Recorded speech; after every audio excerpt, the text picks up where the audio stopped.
ghosted my boyfriend on New Year's Eve, and I have not spoken to him since.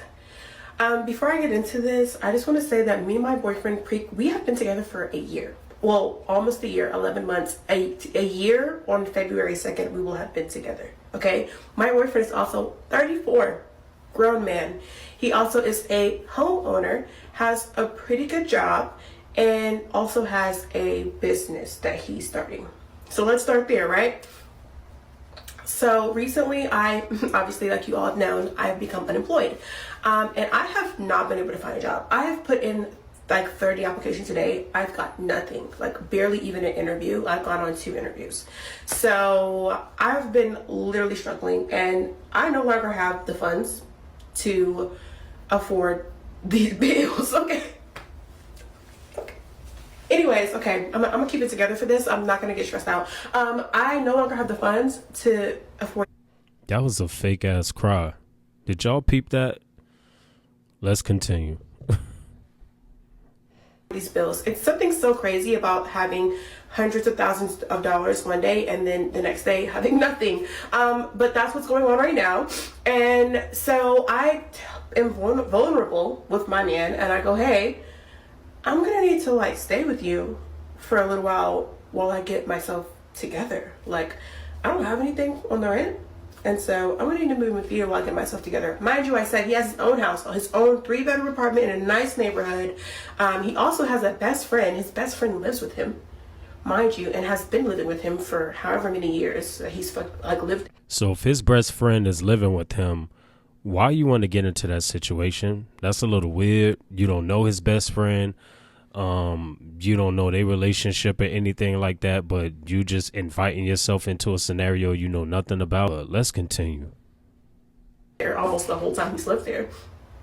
And so I'm like, if his best friend can live with him, why not his girlfriend, you know? So I'm like, hey, I need a place to stay. Which honestly, in hindsight, I should have even have to ask for that. He knew I was struggling. He should have said, hey, let me take something off of your plate. Like, come stay with me so that you can breathe and get this. If he really cared about me, he would have said that, but he didn't. He sat there and he watched me struggle, and then watched me get to the point where I was like, hey, I just need. It's not his job to take care of your livelihood. You're still an adult at the end of the day. Because I'm guaranteeing you, if the roles were reversed, you would be telling him, look, I don't know what you're going to do.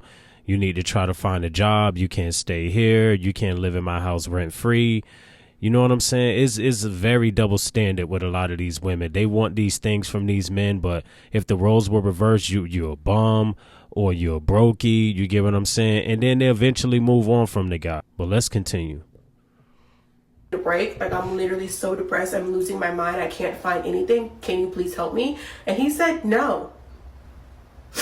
He said no. He said, no, you cannot live with me. Mind you, living with him is free. Doesn't cost him anything. He said no. I can't live with him. Living with him is not free. The electricity bill going up, you get what I'm saying? He has to buy more food because that's another mouth to feed. I don't know how the parking situation going on. He got to make sure you take care of your parking, all of that. So it's not just you're moving in with him. He literally has somebody else in there that he has to take care of outside of his regular bills and things he have to do for himself. You're solely dependent on his income because you have none. I don't understand why she can't understand that, but wow. Let's continue. At first he goes, oh, I like that we have our own places to retreat to when we get into our arguments.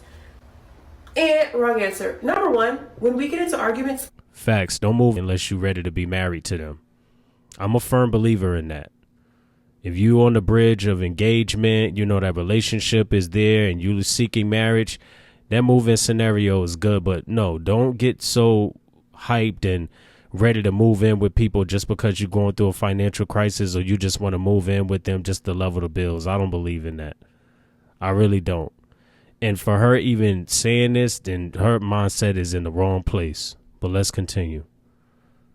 We never leave. Like, we stay in the same room and we continue to talk it out until we work it through, which I think is a really good habit that we have. And a really good green flag that we have in our relationship.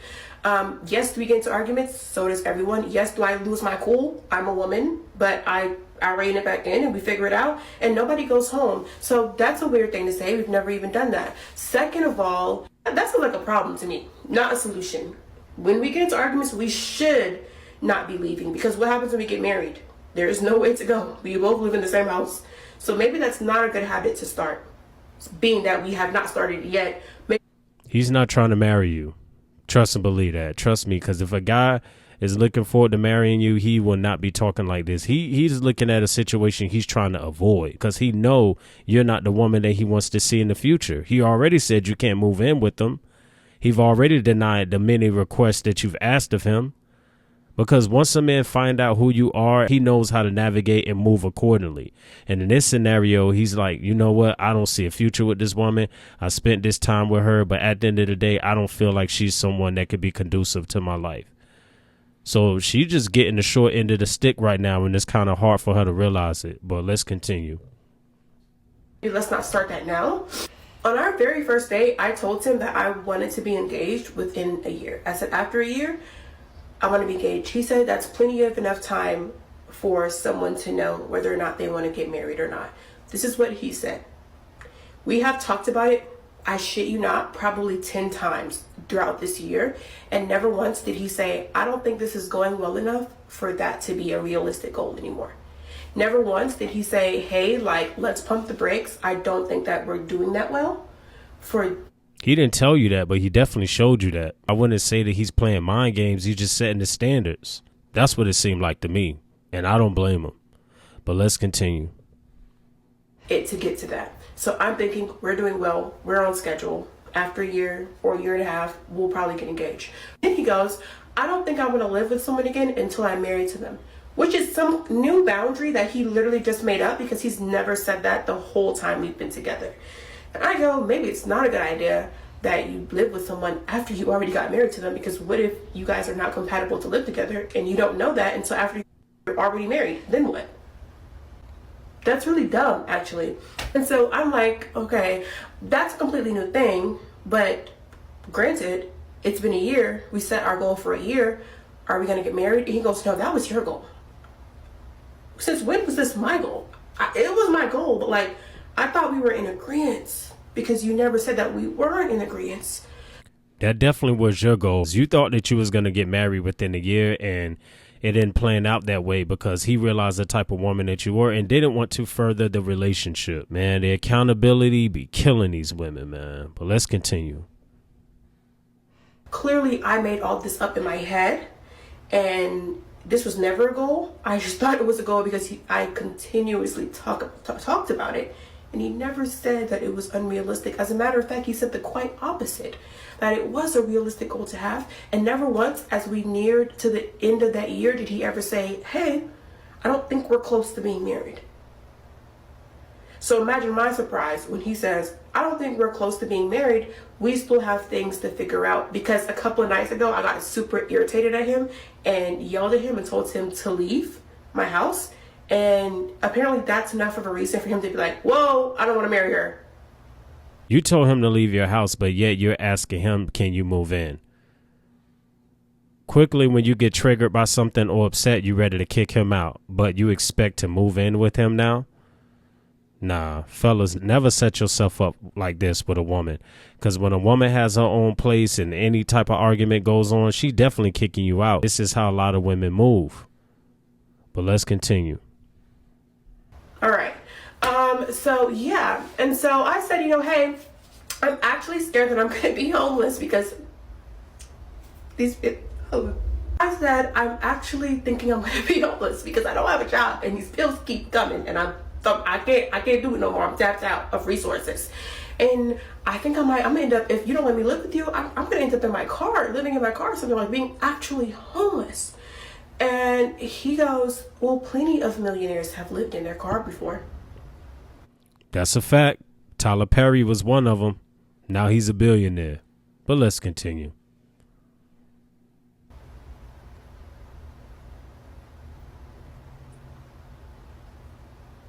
So basically he said, yeah, no, I'm not going to help you. I'm sorry that you're dealing with this. I know it's hard, but basically he told me that you never really do have anybody to depend on and you come alone in this world and you are your own person and you should be your number one priority because nobody else is going to be dependable, which I translated to he is not someone I can depend on. That's a fact. You can't expect no one to carry you through life. I'm with him 100%. Because I feel that way. Anytime I have gotten into situations, I have to pull myself out. There's nobody there waiting to walk you across the street. You got to figure it out. And as adults, we persevere. We find more solutions than excuses. And it seemed like, based on this video, she got a lot of excuses. She could do a lot of things to, to leverage her situation. They got many apps that can make money for her. You get what I'm saying? Many other jobs that she can go into. Is maybe jobs that she don't want to do, or she maybe have places to live, but she don't want to live in those places. People have choices, because I've heard people say, oh, I don't have anywhere to go. Yo, your parents are opening the doors for you. Your cousins are opening the doors for you. Your uncles are opening the doors for you. You just don't want to go there because you don't want to abide by their rules. They have a different way of living, and that's not something that you're accustomed to. So you're not going to go with those choices. Instead, you're going to play the victim role and say, I don't know what I'm going to do. Let's be real. But let's continue. Why would I ever marry someone that I can't depend on? I'm a dependable person. I've had friends that I've let stay with me, that I've given a place to stay for free, that I've been able to say, hey, you can lean on me. Don't worry about nothing. Take a break. I got you. So if I can be dependable to my friends, you can be dependable to your girlfriend. It's not a crazy concept. Yeah, we do come in this world alone, but relationships are the whole reason of everything. You should be able to depend on the people around you, on your community. They should be people that you can say, hey, you do owe a responsibility to the people you love and the people you care about. And apparently he doesn't think that way. And I don't think I can be in a relationship with someone who doesn't think that way. And so I decided that I kind of ghosted him. I just stopped talking to him, and I probably will never speak to him again. That really turned me off. And yeah, that's why I broke up with my boyfriend, because he said it was okay that I be homeless. I should be homeless while he goes home to his 3-bedroom house in a nice neighborhood and rubs his feet together under his nice that he worked hard and he paid for. That has nothing to do with you. You're able to reap the benefits of your labor when you work hard for things. So if you want to enjoy the luxuries of a nice house, if you want to enjoy the luxuries of a nice car, you deserve that because you worked hard for it. You put in the effort. You didn't complain and look for handouts. Don't get upset at him because he's just enjoying life pleasures that, he created for himself. But let's continue. Comforter set, his nice sheet set, and watches his 70-inch TV on the wall and twiddles his thumbs together while I'm out in my car in the cold. Talking about he's going to get me a blanket for Christmas so I don't be cold. I don't blame him. Fellas, watch out for these type of women, man. They only here to reap the benefits from you, and you're just seen as an ATM. And when they fall short, they're looking for you to pick them up. I want to know the backstory of how she lost her job. I want to know the backstory of why she keep getting into these scenarios where she can't nail a job. I want to know the backstory why she can't do things that she don't want to do just to, substantiate some type of income until she get on her feet. She seems very prideful to be someone that doesn't have no income. That's the crazy thing about it. I didn't think people that don't have no income should be prideful, If that job is $16 an hour, you might have to take it for the time being. And then if you want to get another job that's maybe 21 an hour, 25 an hour, cool. Do what you can, to make sure that you increase your income until you get on your feet where you can do something that, you don't have to huff and puff all day between two jobs. But clearly she's not resourceful. I don't know where she got this delusion from, but a lot of men are waking up. They're not out here trying to save y'all no more. Those days are over. These guys are having standards. They have an understanding, and they definitely having the belief of knowing that if I'm going to invest all into this woman, I better get, a return on my investment. She better come with good character. She better be able to make that money flip, can bear and take care of my children, faithful, respectful. They're trying to find these women that's crossing these boxes. It's not the same anymore. It's not the saving the damsel in distress. They're not doing that no more. It's too expensive. Why are you wasting your time doing that? For what? What are you really getting out of it? There's no reward in trying to save a damsel in distress, because any other guy that got more money than you, she gonna go with him. Definitely going with the highest bidder. So what makes you any different? Leave these women where they are And bro, go live your life. Keep your heart 3 stacks. Keep your heart. But I would like to know what y'all feel about this video in the comment section below. Like, share, subscribe. Peace.